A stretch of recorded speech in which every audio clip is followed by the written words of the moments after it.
আসসালামু আলাইকুম, কেমন আছেন সবাই? আশা করছি সবাই বেশ ভালো আছেন। আজকে আমি চলে আসলাম হাঁড়ি পাতিলের দোকানে। হাঁড়ি পাতিলের দোকানে এসে হাঁড়ি পাতিলগুলো দেখে আমার কাছে বেশ ভালো লেগেছে। এত সুন্দর সুন্দর সিলভারের হাঁড়ি পাতিল দেখে ভাবছি কিনে নেব। যাই হোক, একটা একটা করে হাঁড়ি পাতিলগুলি দেখে নিচ্ছি। এখানে সবগুলি পাতিলে বেশ সুন্দর ছিল, দেখতে খুবই চমৎকার ছিল। যাই হোক, আমি তিনটা পাতিল দেখে নিলাম। তিনটাই ছিল তরকারি রান্না করার জন্য পাতিল। তাই এখানে দেখে শুনে একটা দুধের পাতিল নিব। তার জন্য ছোটো সাইজের একটা দুধের পাতিল খুঁজে নিচ্ছি। এটা ছিল একটা ভাতের পাতিল ছিল। যাই হোক,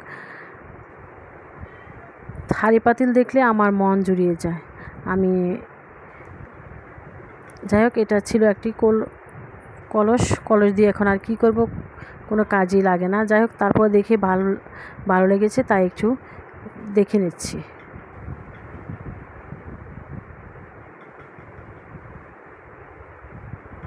সবাই ভালো থাকুন, সুস্থ থাকুন। আল্লাহ হাফিজ, আসসালামু আলাইকুম।